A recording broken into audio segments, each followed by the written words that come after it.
Hello, everyone, and welcome back to another episode of the 8-Bit Adventures podcast. The podcast bringing you the latest and greatest gaming headlines of the past week. This is episode 307, and I am your host, Sean Hayes. We've got a lot of layoff news this week, but there's some good news in there. But unrelated.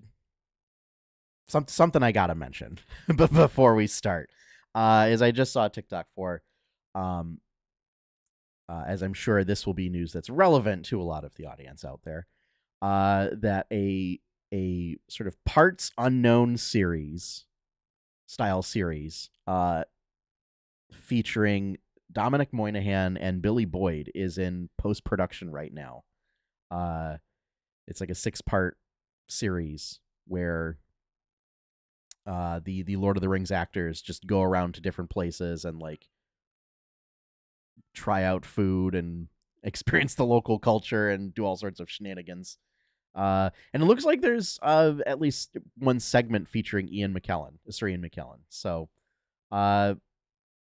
yeah, be on the lookout for that. I'm sure it'll be great. Yeah, not gaming news, not part of the lineup, but I'm super stoked. I want it now. So, and those two are great. They're just absolute. I could put them in anything and everything. So yeah, hope everyone's been doing well. And we're back after being a week off. No further vacations for a while, so we should, assuming we can all stay healthy, fingers crossed. If I sound a little nasally, I'm coming down with a case of the sniffles, but yeah, we should be able to continue without taking any breaks from the podcast schedule. So, all right, why don't we get into this week's headlines?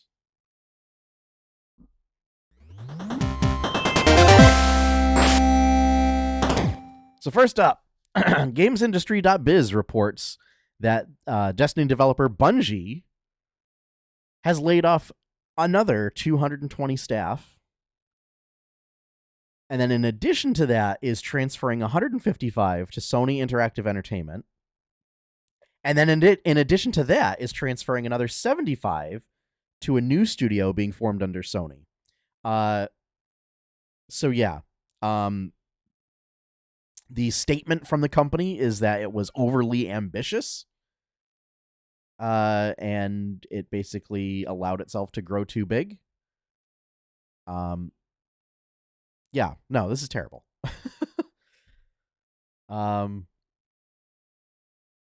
Yeah, and it was the case of I have in other news reports that like the CEO had a habit of like going out spending his money on like all sorts of like class, like very expensive cars, which not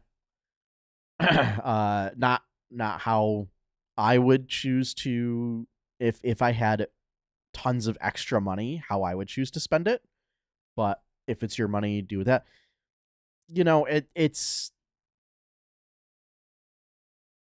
It's gross in that that's happening while you're laying people off. But then also what really makes it gross is like then making a big deal of showing your employees this shiny stuff that you bought before they get laid off a couple days later. So yeah, that's gross. CEOs, you should be more like Flava Flav, who using his wealth to support the arts and culture, and financing or sponsoring the water polo, the U.S. water polo team. Be more like Flava Flav. Use your extra money to support endeavors that benefit the public. So Just saying. So yeah, it's terrible. And yeah, it's like it's 17% of their workforce. Like it's a big number. And it's just like on the heels of more layoffs that came like over the past year. That I believe we have reported on previously. So, yeah, no, it's terrible all around. So let's move on from that. Next up, Games Radar reports that Astarion and Karlach minis were found in a test build of Project Sigil, which is the codename for the virtual tabletop platform being developed by Wizards of the Coast for D&D Beyond. My guess is that they will probably put all of the Baldur's Gate 3 characters there. Like, I cannot imagine that they stop with Astarion and Karlach and not put Lae'zel and God's Favorite Princess. Or just, Minsc and Jaheira, I would assume, will need to be put in there as sort of veteran Baldur's Gate characters. So, yeah. And my guess this will be part of the microtransit. There might be like a Baldur's Gate 3 pack because they've said that like custom minis and things like that will be part of their microtransaction strategy. Because again, we live in a world of microtransactions now. There's no putting that back in the bottle, that genie back in the bottle. So, yeah, I'd imagine, it will probably be some sort of Baldur's Gate 3 pack of content. Which yeah. This brings up a point. I'm curious to see if they'll allow you to like import your own custom stuff. I think that would be really interesting. Like, that would be a cool feature, is say if you could make your minis in, say, Hero Forge and then import them, because like the model's right there already, and if you could just import it in, I think that would be super cool. So, but yeah, so Project Sigil is the virtual tabletop that they've showed off. I mean, it seems pretty ambitious, to reuse that word of the day. So we'll see how it goes. Hopefully it's supported better than the 4th edition character builder, which got dropped for entirely different circumstances. Or from, say like any product that Google rolls out. So yeah, just the little bit of fun news as a bit of a palate cleanser. Before we get right into more terrible news. Next up, The Verge reports that Game Informer, the sort of last prominent gaming magazine that was in print for 33 years, has ceased operations and laid off its staff. Game Informer was previously available to like GameStop Pro Rewards members or Power Rewards, whatever the membership is. It's like you got the magazine as part of that. Prior to that, they were independent, but previously GameStop CEO Ryan Cohen had previously stated that, quote, every expense at the company must be scrutinized under a microscope and eliminated. So it's possible that, if it was viewed as a loss leader or something, that the company decided that it wasn't worth it, which is, it's sad. I mean, I was still using it as a news source for the podcast. I was still getting the digital copies. I don't know if they didn't, like, if the metrics weren't good enough to justify keeping. I mean, obviously the metrics weren't good enough, but like, yeah, I don't know. or if they determine the cost too high of producing it versus the cost of getting a membership. I don't know. So it's sad. Like Electronic Gaming Monthly, Nintendo Power, Game Informer, all gone. So, and I'm not sure how many staff they had on hand. I did not mention that in the article, but yeah, sad day.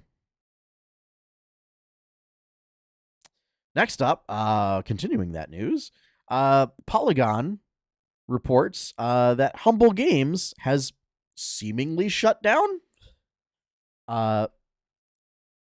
So it is a publisher for a number of indie studios that make games like Coral Island, Slay the Spire, and like they just published a game, Bow. I don't remember the full title, but yeah, it's causing some amount of panic and confusion as people don't know how to move forward. A Humble Games rep, which is like there's not really a lot of communication from the company, which appears to have been turned over to like third-party consultants. So, and according to all the social media team members, like everybody was laid off. So, so this seems to be that this is like a consultant rep, that is making this statement. The rep Michael Brown has stated that, quote, nothing has changed and no developers have had to change their porting plans. Every project is moving ahead. And that developers who are confused are still, quote, getting synced up with their new points of contact. I mean, if that's what's happening, it's not happening fast enough for developers. Since the developers of Coral Island offered like a promotion where people who I guess were trying to get it on, or who had backed it for Switch, were given like free codes for Steam. It was something where people who were trying to get it on one platform were given basically free codes for Steam in order to get it there, because like they have no idea on how to port it now. So yeah, like we hear a lot of development studios like going in flux, going under, and doing layoffs and stuff, but like not really for publishers. So a publisher going under is like, that's bad. Like that causes a lot of issues for dev studios, because like not a lot of dev studios self-publish. Like they work with a publisher to provide, you know, marketing and maybe localization services, porting, and things like that. I mean, when Stardew Valley first launched, it was published by Chucklefish, you know. So and then when it got big enough, Concerned Ape had decided like, okay, I can handle things from here, guys. Thank you very much. So yeah, publisher going under like causes all sorts of nightmares. Oh, and then like not having a transition plan, it seems. Or if you do have one, not communicating the transition plan to your developer team, like to your dev studios that you're working with. Yeah, it just seems like a totally botched thing that happened. So, yeah, best of luck to all of the developers who are working with Humble Games. You know, hopefully, you know, you can find some way to move forward. Especially since like Coral Island is like trying to fulfill Kickstarter promise, like Kickstarter stretch goals. So I don't know. Next up, some good news. Polygon reports that United Paizo Workers, which is um, the sort of workers union for Paizo, who makes Pathfinder, has won a Diana Jones Trophy for excellence in gaming. The trophy was awarded to them as the first workers union in the tabletop RPG industry. More unions. Get them in there. You know who deserves is Wizards of the Coast. Absolutely. Those folks. Well, and kind of the issue, like, I don't know. Like, the thing with Wizard, I don't know if Paizo relies on like freelancers as much as Wizards does, but like that is a bit of it, because like the people that are most effective are writers and artists, in like a lot of the policies that Wizards, will put out, and they're all freelance talent. Like, there's not a lot of internal folks working on that stuff. It's mostly like in leadership and management positions, to oversee the teams. So, but regardless, folks, you should unionize. There we go. I can't, because I'm a manager at my day job. So I'm telling you, go ahead, just do it. You should do it.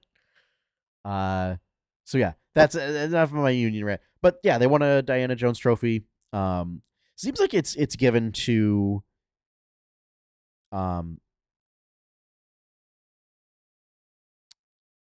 like people in the industry, or like teams in the industry that are doing some sort of social good. And so I think being the first workers union is helping to pave the way for that. So yeah. And I think the more people do it, the more the public gets used to the idea of unions coming back. And therefore, we can get them in, and we can start getting some workers' rights back, or pushing for more. So, all right, I'm gonna get off my union soapbox, and get to our final piece of news. Wildermyth. Wildermyth is coming to consoles. Eurogamer reports that the storytelling RPG will be brought to Xbox, PlayStation, and Switch in October of this year. At least that's the target release. So, Wildermyth is great. I played. I did it on stream a few years ago, and it is like, it captures the feel of like what older D&D campaigns were doing, where like character, like, you would keep your characters for a long time in the course of a campaign story, and like you would have extended breaks of downtime. Like, you might have like a couple years in between adventures, sort of a thing. And like your characters would retire, and then you would bring in new characters. And so this is like, it's got a system for your characters aging and retiring, and new people being brought in, or they might, like, you might have like, your characters might start families and their children join the party. And then on top of that, it's a very interesting sort of tactical RPG.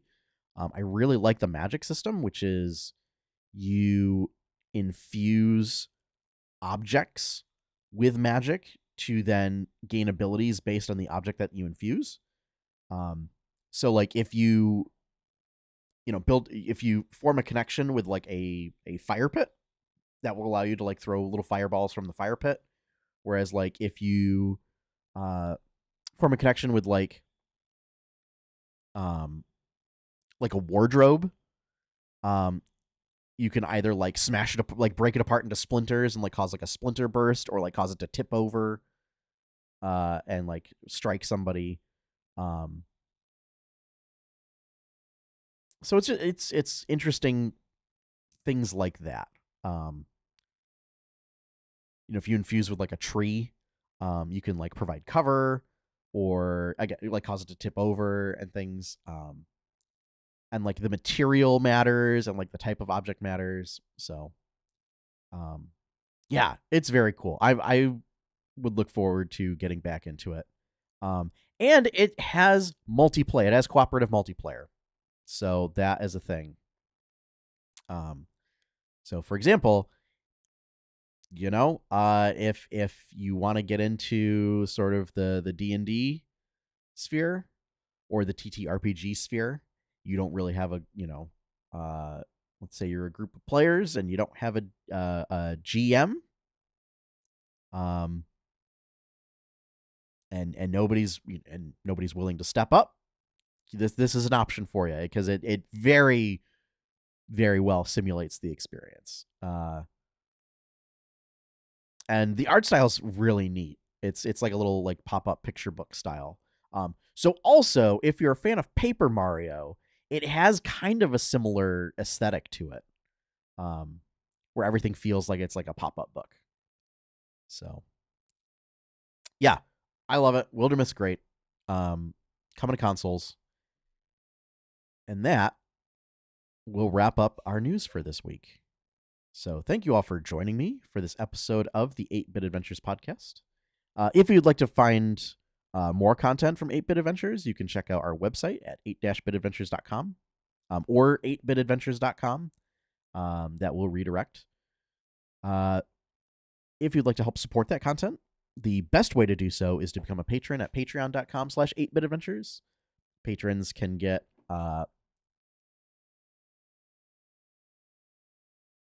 benefits for as little as $1 a month. Sorry, my kids are like running outside the door and making all sorts of noise. So yeah, patrons, you can become a patron for as little as $1 a month, which is, I forget what Twitch subs cost now, but it's like 20% of the cost of a Twitch sub. And thank you to the patrons for all of your continued support. Thank you for help keeping the lights on. And finally, our opening theme is One Up by Professor Shy Guy. If you're at Gen Con, go see him. He's at Gen Con right now. So go check him out. But you can find his stuff over at professorshyguy.bandcamp.com. And with that, we're going to close out this episode. So as always, everyone, thank you for watching. Thank you for listening. Have fun. Happy gaming. And enjoy your pie cake.